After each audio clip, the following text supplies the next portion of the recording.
Bapak tadi berkata bahwa bendahara yang cerdik ini menemukan jalan untuk menghindari permasalahan.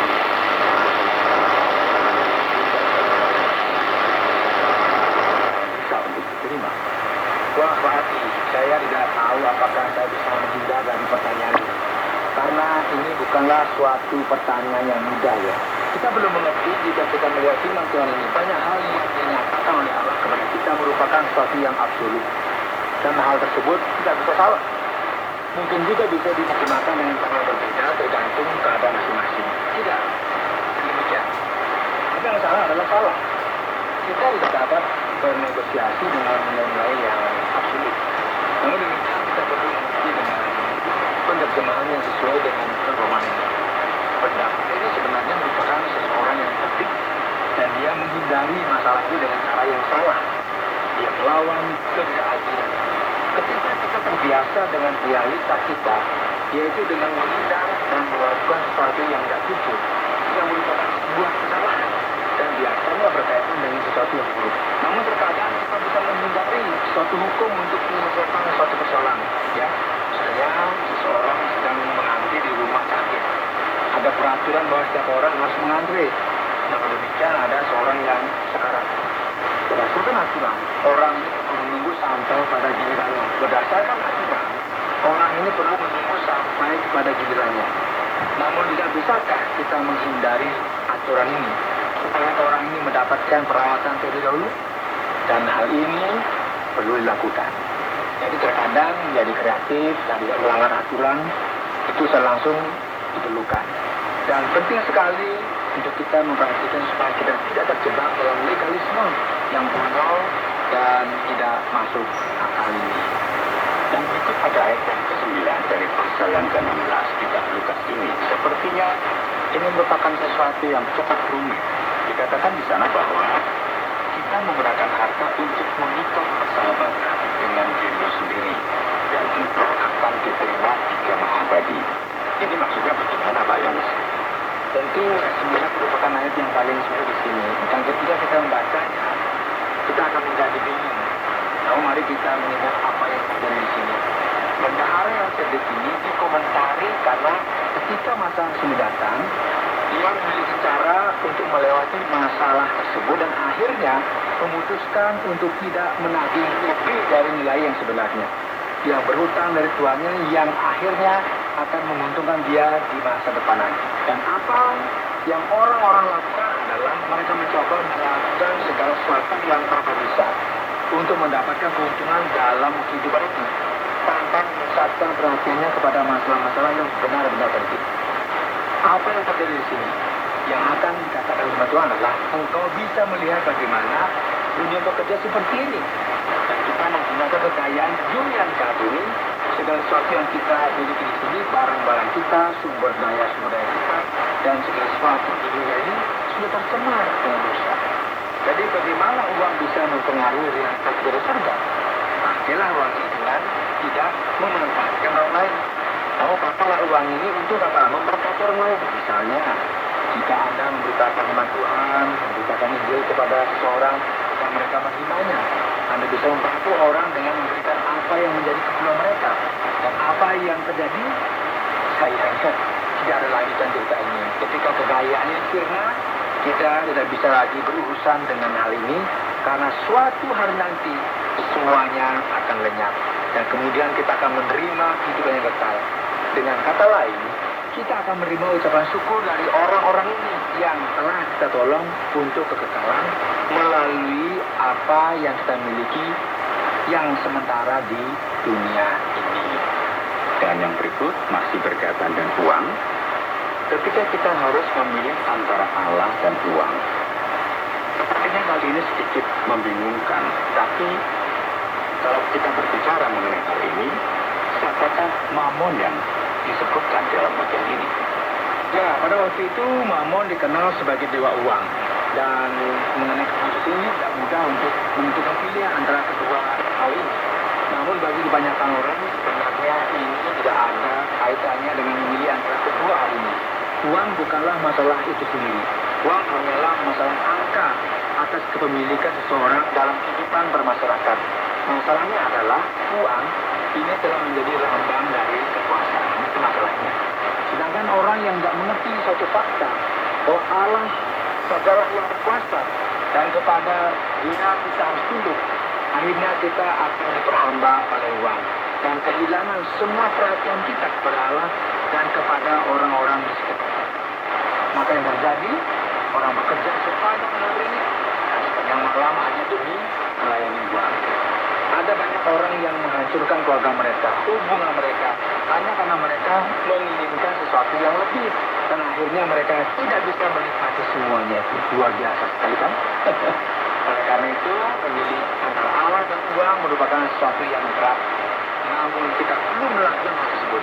Dalam satu titik dalam kehidupan kita, kita perlu berhenti sejenak dan berpikir, siapakah yang sebenarnya berkuasa atas kehidupan saya?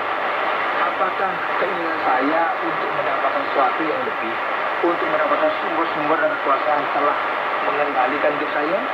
Atau apakah saya melihat orang sebagai sumber dalam kehidupan yang menguntungkan saya, dalam artian untuk menolong orang lain dan melayani Allah dan orang-orang sekitar saya? Ya, ini merupakan satu keputusan yang harus kita buat. Sekarang bagaimana tentang seksualitas, perperangan dan kuasa? Yohanes, apakah hal ini saling berkaitan satu dengan yang lain? Jika kita lihat sepintas, sepertinya hal-hal ini tidak saling berkaitan. Sepertinya seksualitas hanya berkaitan dengan seksualitas. Perceraian adalah sesuatu yang lain. Namun kau menyentuh hati yang paling dalam. Hal-hal ini berkaitan dengan kuasa dan gengsi. Memang banyak orang betul-betul memiliki masalah dalam kehidupan karena tindakan seksualitas mereka. Karena mereka ingin menunjukkan kepada orang lain bahwa mereka ini memiliki kuasa. Ada seorang laki-laki bahkan berkata demikian, aku akan keluar dengan 5 perempuan atau mungkin 6 perempuan sekaligus, hanya untuk menunjukkan kepada dunia bahwa dia memiliki kuasa dan dia merupakan pria sejati. Ada wanita yang tidak hanya berhubungan dengan satu laki-laki saja, dan orang ini berpikir, aku punya kuasa, aku adalah si anu atau si itu. Jadi jauh di dalam rumah hati. Seksualitas berkaitan langsung dengan ilusi dari kekuasaan itu, ilusi bahwa kita dapat melakukan segala sesuatu yang kita inginkan.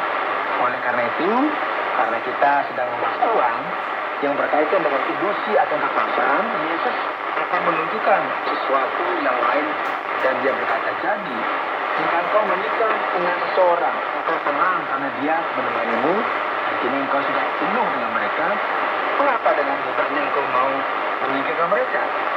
Karena hal ini tidak memberikan kuasa ataupun kepadamu. Namun bukan seperti ini caranya. Berikut berkaitan dengan perumpamaan tentang orang kaya dan Lazarus. Apakah dalam bagian ini memberitahukan kepada kita suatu kehidupan setelah kematian atau hanya suatu kiasan yang berkaitan dengan realita tersebut, Pak Yohanes? Wah, tujuan dari bagian ini meskipun ini merupakan suatu perumpamaan adalah untuk menunjukkan bahwa kehidupan setelah kematian yang harus kita rasakan.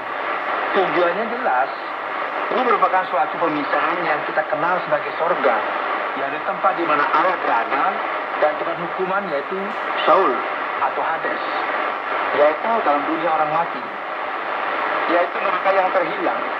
Jadi ini merupakan suatu realita dan tidak mungkin untuk menyeberang dari suatu tempat ke tempat yang lain. Ini mengapa penting untuk kita mencoba menyelesaikan masalah ini ketika kita masih hidup di dunia ini. Dan tidak ada cara lagi untuk kembali ke alam lain untuk memperingati orang-orang yang ada di sana. Hal-hal ini merupakan sesuatu yang jelas dan sudah ditetapkan. Jadi kini detail yang diberikan di sini bukan merupakan penjelasan yang lengkap mengenai kehidupan kekal dan bagaimanakah masa eskatologis itu.